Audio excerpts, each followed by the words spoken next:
Okay, this is the rest of chapter 10. I had to stop because somebody came to the door. Um, so Avery's on the swing. It's my turn, said Fern. Jump off. Fern's got the itch, sang Avery. When he jumped off, he threw the swing up to his sister. She shut her eyes tight and jumped. She felt the dizzy drop, then the supporting lift of the swing. When she opened her eyes, she was looking up into the blue sky and was about to fly back through the door. They took turns for an hour. When the children grew tired of swinging, they went down towards the pasture and picked wild raspberries and ate them. Their tongues turned from purple to red. Fern bit into a raspberry that had a bad-tasting bug inside it and got discouraged. Avery found an empty candy box and put his frog in it. The frog seemed tired after his morning in the swing. The children walked slowly up towards the barns. They too were tired and hardly had enough energy to walk. Let's build a treehouse, suggested Avery. I want to live in a tree with my frog. I'm going to visit Wilbur, Fern announced. They climbed the fence into the lane and walked lazily towards the big pen. Wilbur heard them coming and got up. Avery noticed a spider web, and coming closer, he saw Charlotte. Hey, look at that big spider, he said. It's tremendous. Just tremendous. Leave it alone, commanded Fern. You've got a frog, isn't that enough? It's a fine spider, and I'm going to capture it, said Avery, and he took the cover off the candy box. Then he picked up a stick. I'm going to knock that old spider into this box, he said. Wilbur's heart almost stopped when he saw what was going on. This might be the end of Charlotte if the boy succeeded in catching her.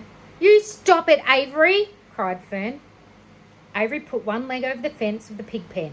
He was just about to raise his sticks to hit Charlotte when he lost his balance. He swayed and toppled over and landed on the edge of Wilbur's trough. The trough tipped up and then came down with a slap. The goose egg was right underneath.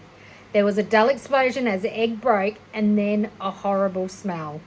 Fern screamed. Avery jumped to his feet. The air was filled with the terrible gases and smells from the rotten egg. Templeton, who had been resting at his home, scurried away into the barn. Good night, screamed Avery. Good night! What a stink! Let's get out of here! Fern was crying. She held her nose and ran towards the house. Avery ran after her, holding his nose. Charlotte felt really relieved to see him go. It had been a narrow escape. Later in the morning, the animals came up from the pasture, the sheep, the lambs, the gander, the goose, and 7 goslings. There were many complaints about the awful smell, and Wilbur had to tell the story over and over again of how the arbor boy had tried to capture Charlotte and how the smell of the broken egg drove him away just in time. It was that rotten goose egg that saved Charlotte's life, said Wilbur. The goose was proud of her share in the adventure. I'm delighted that the egg never hatched, she gabbled. Templeton, of course, was miserable over the loss of his beloved egg, but he couldn't resist boasting.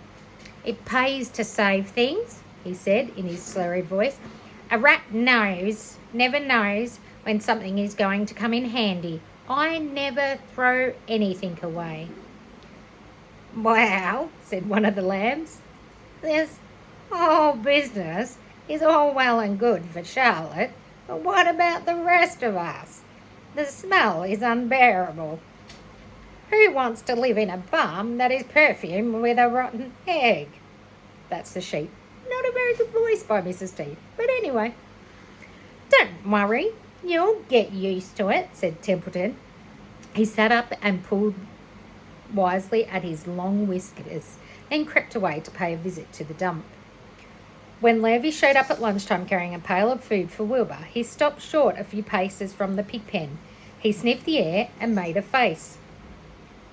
What in thunder? He said, setting the pail down. He picked up the stick that Avery had dropped and pried the top up.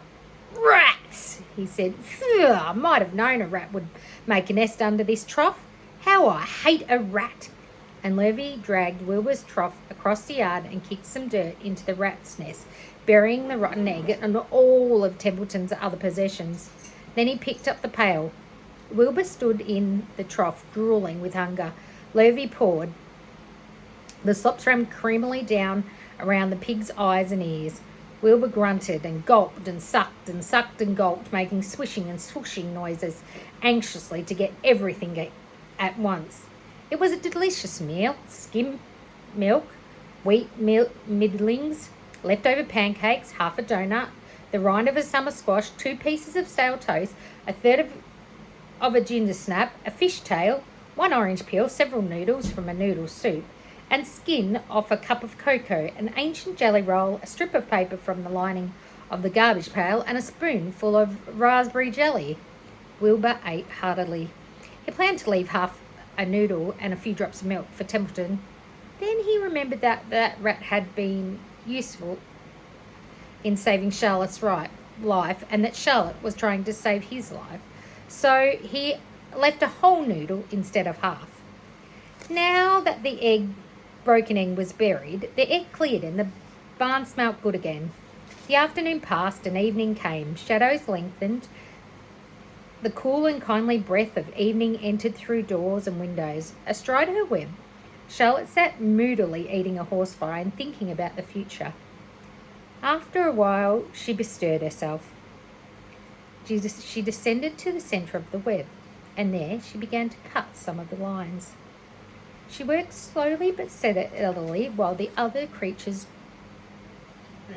drowsed. None of the others, not even the goose, noticed that she was at work. Deep in his soft bed, Wilbur snoozed. Over in their favourite corner, the goslings whistled in night song. Charlotte tore quite a section out of her web, leaving an open space in the middle. Then she started weaving something to take the place of the thread she had removed. When Templeton got back from the dump around midnight, the spider was still at work. Now, there is a couple of pictures that I haven't shown. There's one of when, what was his name? Avery fell and cracked the egg. And there's one of them on the swing.